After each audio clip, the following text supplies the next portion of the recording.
Welcome to another presentation of Curtis Jones writing. I'm reading every chapter of every book that I've written, and I'm on my sixth book now. This book will conclude the portions of my life as a young child and young man, and my life being husband to Stephanie Jones. But I may write another book on my life because these finished up somewhere around 70 years old or 71, and I'll be 74 here in a month or two. Anyway, so I may write more of Curtis Jones' life. And mostly that was done for my children and grandchildren, but people find them so interesting, that's why they ended up being published. Today's presentation is Chapter 3, Muldrow, Oklahoma. If that sounds familiar, it was in Love Endures All Things Across the Creek. This one is Love Endures All Things the Deep South, which is the third in the trilogy. If you like my presentations and you think people that would enjoy it, hit the like button and then hit the share button and share it with those you think would enjoy it.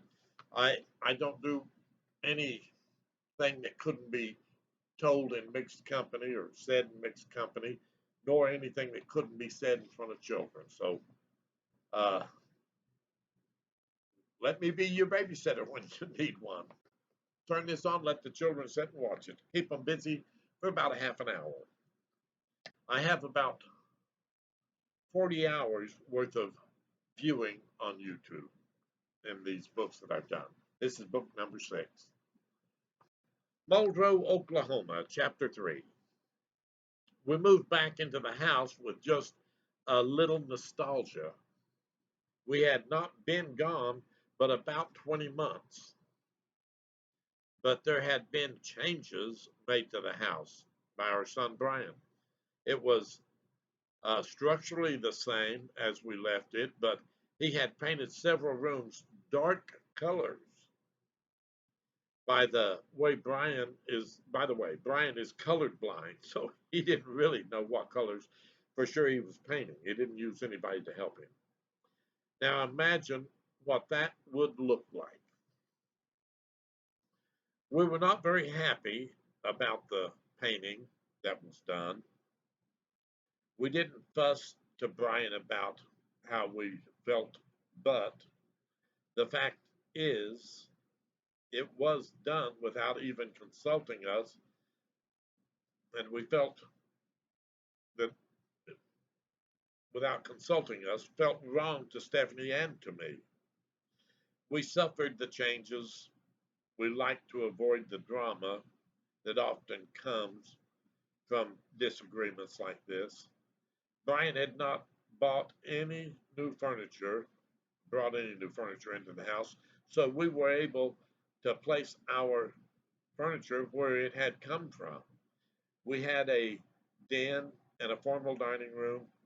The den had a wall heater, and the living room I had built in a gas fireplace. We liked the fireplace. This was not the only change Brian had made, or so, or should I say, neglected and caused changes. We had put in an 18-foot round swimming pool in the fenced-in area of the backyard that had not been treated for, I would guess, as long as we had been gone. The pool had turned a dark green, and Brian decided to drain it rather than keep the chemicals in the pool. When you drain an above the ground pool, the pool liner is displaced enough that it has to be replaced before it can be refilled.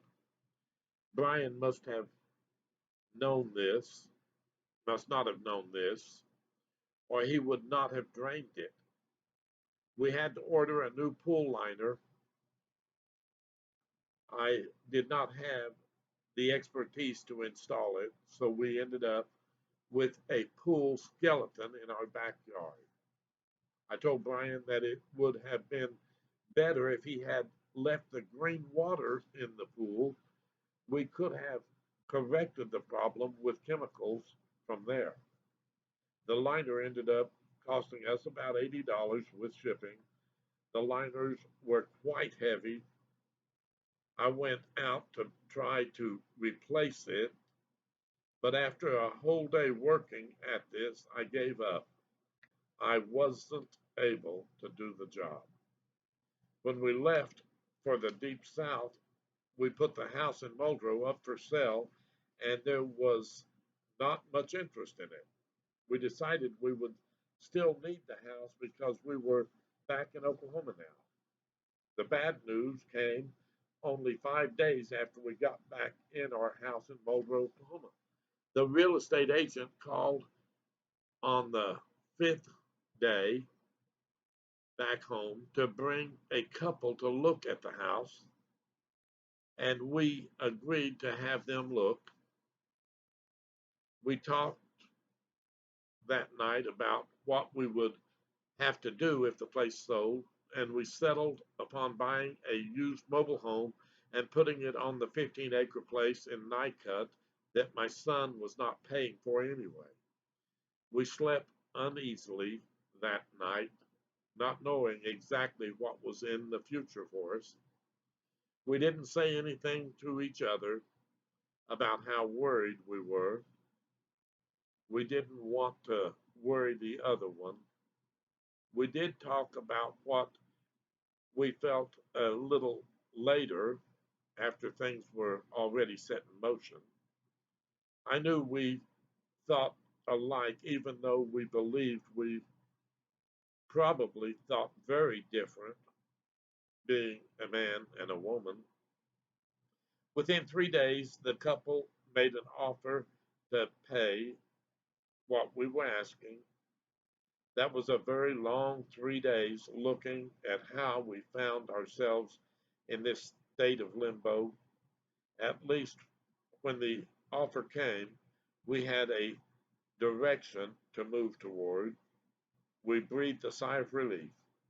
We began to look for a trailer house everywhere, starting with a stripped down new model. It was way too expensive for what we needed. We then started looking at used mobile homes in the local paper. We located 16-foot wide by 80-foot long, 3 bedroom, 2 bath. However, we will have to have it moved all the way from Mulberry, Arkansas, to just north of Nycut, Oklahoma. That is at least 70 miles.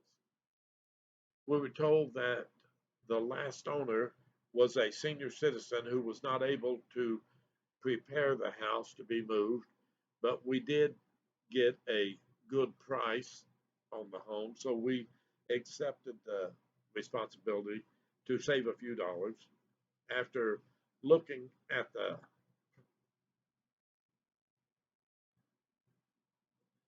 the price of used mobile homes, we were satisfied with the deal we made with the real estate agent from whom we made the purchase. Now that we found the home we would live in, we needed to prepare the property where it would be moved and find a mover to do the job. We would be doing the prep work on the property, but the move had to be done by a pro. We began arranging to live with our son while we made ready for the trailer house to be moved, or at least be moved into the place we'd selected. We had chosen to set it near the creek. Our oldest son was living in our house in Nycut. He had a son from his first marriage, and his current wife had two little girls herself. They offered a middle bedroom until we were able to move into the trailer house. We talked to the electric company and got an area we had to clear in order to run the electric lines to the location where the mobile home would be set. We also spoke to the water company and were told where we would need to dig the trench for the water line. We were also told we would have to put in a 2.5 inch water line so it would have the capacity to carry water enough for two houses. We were not happy with the increased capacity because it would raise the price of the water line we had to install. I went to Northwest Arkansas to buy the pipe from the manufacturer directly of the pipes we needed.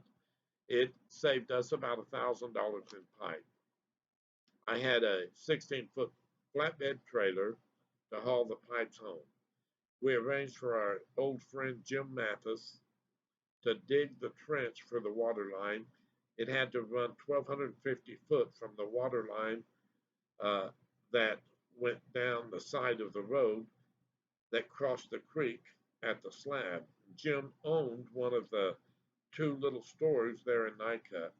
The open trench sat open until we were able to move to Nycut. We delivered the pipe out to the house Michael lived in with his family. We spent a lot of time running all over the country, making ready to move again so soon after leaving Louisiana. But a person has to play the game of life with the cards you are dealt. This was our land, and we needed to make the best of it. The electricity or electric right of way had to have a legal document filed with the courthouse before they would run the electric to our house, to our location anyway. When they pointed out where the right of way would have to run, it would it was across the property of the man that owned the 50-acre place next to mine. It was a full-time job to make ready what was required to set a mobile home. I traveled to Tulsa to get the right of way signed and then registered at the local county seat. About this time, I realized I needed a septic tank or septic system installed near where the house would be placed. I contacted Jim again, and he was able to dig the hole for the tank and the lateral lines, which ran 100 feet for the house our size. Jim had it done quickly. I had it. I had to get the 100 foot of lateral line pipes and the tank to be used for the septic tank. I found one in Fort Smith that worked well. It was some kind of plastic. It had to be buried 1 foot beneath the surface. That determined the depth of all the pipes that had to be buried as well. This was not the first time I had made to move a mobile home and set it up, but it was the first time putting one over where there had not been anything required to run the home. Jim also created a pad to set the trailer on. It took a whole month and then some to get set up for our house. Stephanie was side by side with me all the way. She was a real trooper. Things went very smoothly, and before long, the trailer was set on the pad that was prepared for it. I was surprised how the moving company was able to get the long trailer into place. They set it on the pad and put the blocks under it so it was stable in only one day. To move the trailer was an incredible $4,000. We had, uh, but we had a house then. We moved out of the house about 4 days before we had to be vacated. On the move to Nycut, I had our refrigerator set next to our stacked washer dryer combo at the front of the flatbed. It took it looked like rain on that day, and we started moving. So I covered the load with a old 18-foot pool liner. I expected to unload the next day because it was late. We had made it about two-thirds of the way when I saw something in my rearview mirror that caught my eye. The liner had just came untied on the part around the washer dryer and was caught under the front tire on the driver's side. It was pulled tight and had bent over the laundry equipment. It had not remained, or it had not rained as yet. And so when I was able to stop, I took the pool liner off and put it in the back of my truck. Oh, that poor washer and dryer was bent double where the washer lid was supposed to open. It could not open for the dryer was mashed down hard against the space that allowed for it to open. I had to take the whole thing to a repairman to have it straightened out. That was a hefty $250. Never use a pool liner for a canvas to keep the rain out. Not a good idea. Wished I'd known that before. As we moved the stuff from Muldrow, we put everything in the mobile home, but we still lived in the house with Mike. We ended up staying in that house a full month. In that month, Stephanie found a job, and we went to work every day, Monday through Friday. I spent that time setting up the house and connecting it to all of the utilities and the septic system. In the evening, when Stephanie got home from work, we would work setting up the inside of the house. That took most of the next month to get the place ready to live in. I had the water meter set and turned on the water. The water company told us we would be paying the minimum water bill after we ordered the setting of the meter. For that reason, I tried to rush the hookup of the water line to the house. The 2.5-inch water line slid together to make the connection. They are called compression connections. They work very well when they are buried, not so when they are connected and not buried. Well, I laid all the piping in the trench and connected each one to the next. I did this all the way to the house and then connected the house to the water line. I finally had everything connected, and I couldn't wait to show Stephanie that we were one step closer to moving into the trailer. I drove down to the meter, which was a quarter mile from the house, and I turned on the water meter, and I drove back to the house and turned in the turned on the faucet to see the water come through. I heard the air pressure coming out for maybe a minute straight. Then the water mixed with the air shot through the pipe. I finally got water without air to the flow or to flow through my faucet, and then it suddenly stopped. It acted like someone had turned the water off at the meter.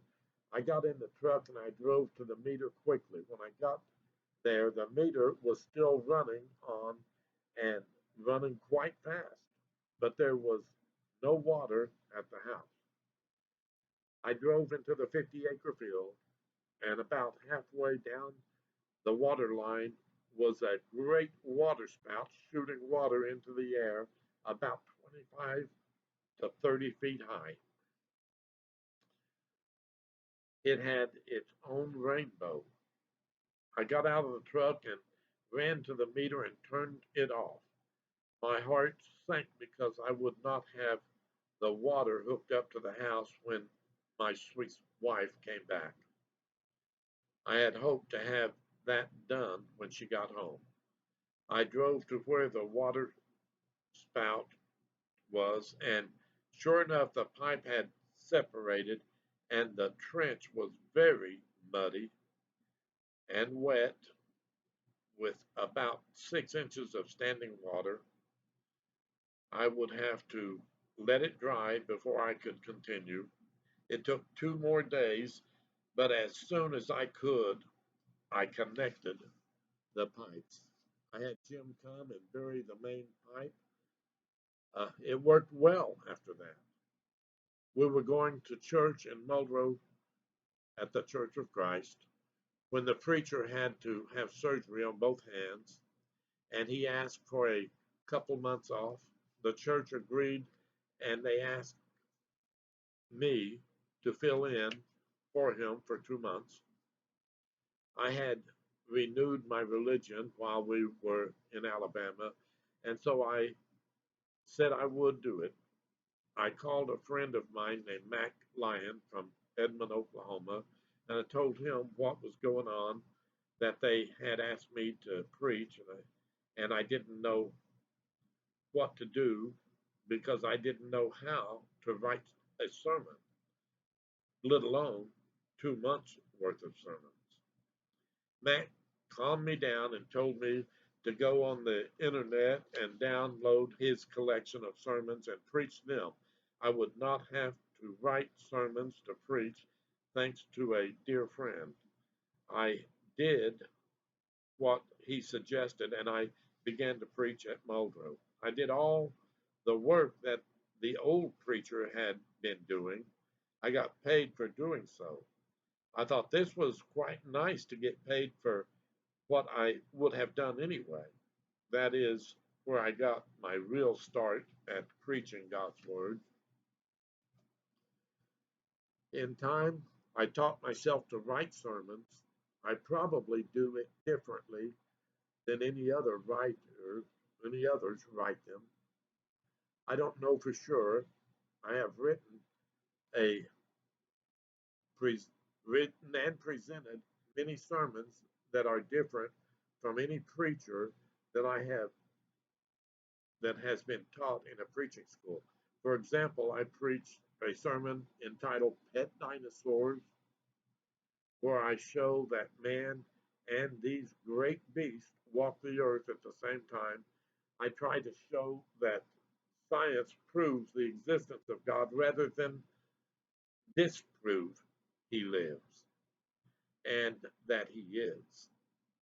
Another one is called Rappers, where I show we are a spiritual being living within these bodies as though it were a wrapper that keeps our soul or spirit safely until God calls us. It boggles the mind how God is able to help us learn to do what He asks of us, leaving us to sometimes think it was our own idea, not really. Let's talk about going back home. My next chapter is chapter 4, Night Cut. I know I've included some of Night Cut in this reading, but uh, in the next one I talk about being there. Chapter 4. If you like what I do, uh, hit the like button on your YouTube channel, my YouTube channel, and share it with those you think would enjoy it. Uh, Everything I do is uh, proper and wouldn't be offensive to mixed company, and it would be okay for children as well. God bless you and keep you until the next time we meet, and I'll present another uh, chapter out of Love Endures All Things, Book 3.